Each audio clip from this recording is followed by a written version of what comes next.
What is up, everyone? PolarTron here, back with another reaction video, and today we're going to be checking out another Odd Ones Out video.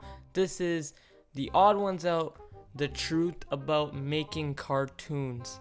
Now, I really don't know what this is about, so if you would subscribe to the channel, like the video, comment down below, I would really appreciate it. But with enough of that, let's start. Recently, I read the worst YouTube comment ever, and I can't stop thinking about it. This comment lives in my head completely rent-free. It lives in its own private penthouse. The comment was concerning my upload schedule, and it was, if anime studios can make an episode of anime in 1 week, then these YouTubers can make a video in a month. Whoa! Initially, I reacted like, you think that's how this works? You think anime studios post an episode and go, great work, team? Well, time to make the next episode this week. No, it takes longer than that. I know the working conditions in Japan are bad, but sheesh. I guess all the animators are just slacking off between seasons then, huh? And as I thought about it more, I realized, I can't get too mad.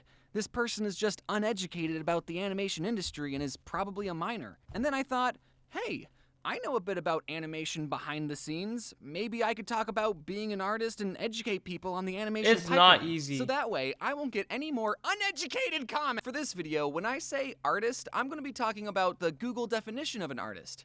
Noun, a person who produces paintings or drawings as a profession or hobby. You know, the pen and paper artists. I'm not really going to be talking about artists who make music or birthday cakes or take black and white photos of sunsets because I want to talk about cartoons. I make cartoons. Now, it should come to no surprise that I'm pro-artist. Well, not a pro artist. Are you kidding? I know my skill level. I still can't draw fingers. What I'm saying is I will support anyone who wants to make art. If you're making art as a hobby, then that's a really great creative outlet, and having something physical as an end result is incredibly rewarding. You have to be very good at it. But if you want to turn making art into a full-time job, you might want to sit down and consider a few things.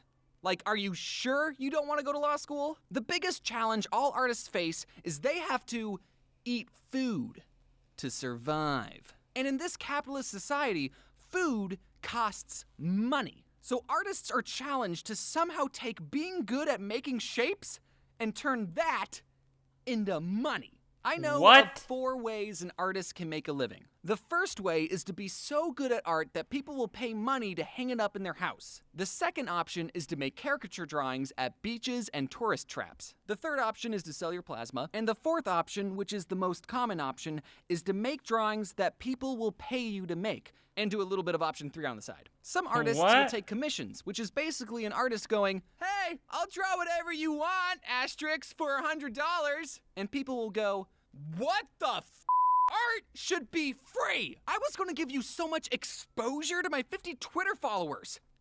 Or people will go, I want you to draw this cute animal character I made, and while at first your price might seem a bit high to the uneducated, I understand that art is a time-consuming process and you need to eat too. So here's a crisp $100. But another somewhat more stable idea is that artists will get jobs at studios or work for a YouTuber, and we'll be like, hey, we'll give you money if you draw specifically what we want, and if we don't like your art, we'll make sure to communicate clearly what we would like changed and work as a team to do the best we can. Or you're fired! And that leads us into animation. An important thing to remember for animation is that drawings equal time plus money. Exactly how much time? Well, to answer that one commenter's question, no, an anime studio does not make an episode of anime in 1 week, I think. South Park is what making an episode in a week looks like. And truthfully, that's very impressive. I take months trying to figure out what the heck I'm even going to talk about. Making a single episode of a cartoon from scratch takes about 2 years. Don't believe me? Well, let's see what Yakko from the 2020 Animaniacs has to say in the very first episode. At least, we still think there's a President Trump. You see, the writers are writing this in 2018. Now that doesn't mean it took 26 years to make the first season of the Animaniacs. You have to predict the There's president. a lot of moving parts that happen when producing an animated TV series. For starters, the whole season of the show gets made at the same time. While the writers are writing episode 12, the storyboard team is boarding episode 3, and the design team is designing the bowling shoes that are going to be worn in episode 6. And it's someone's entire job to make sure that everyone's doing their job. This is called the animation pipeline. And there's so many other departments that I could honestly make a whole other video about this pipeline.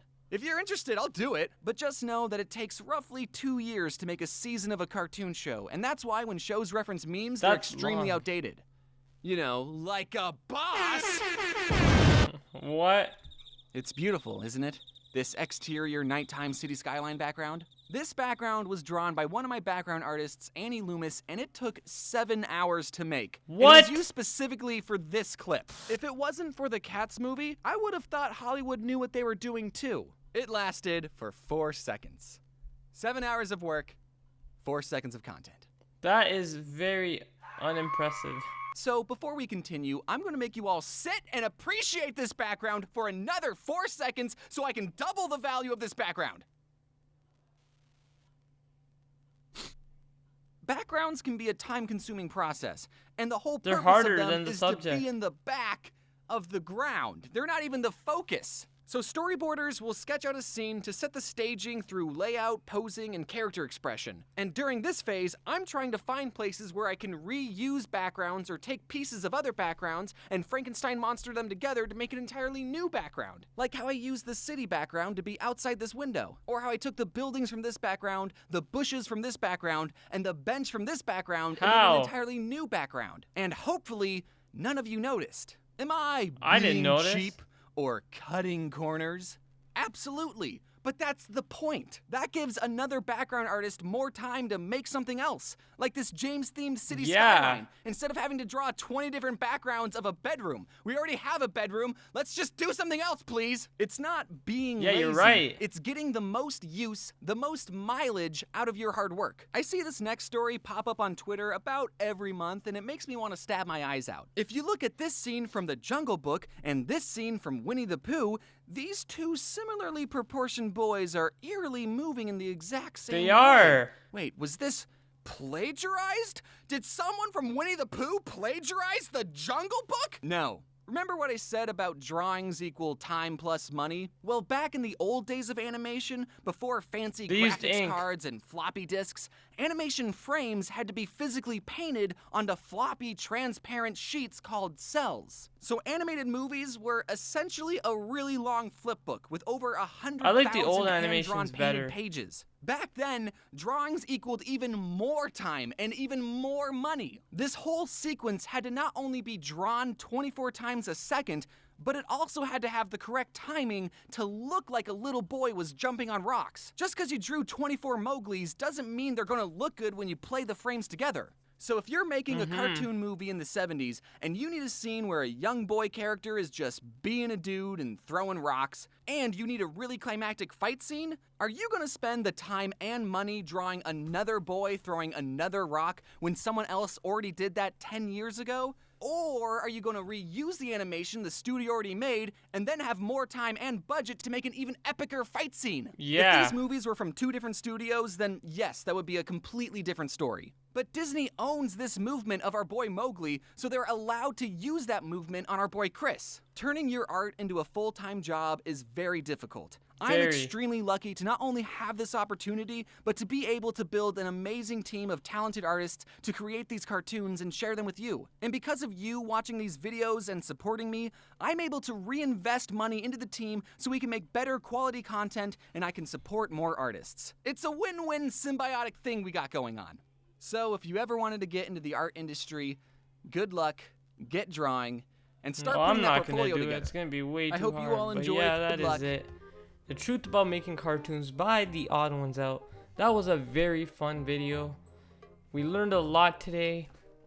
And if you guys enjoyed it, let me know. Don't forget to subscribe to the channel, like the video, comment down below, and I'll see you guys next time. Peace.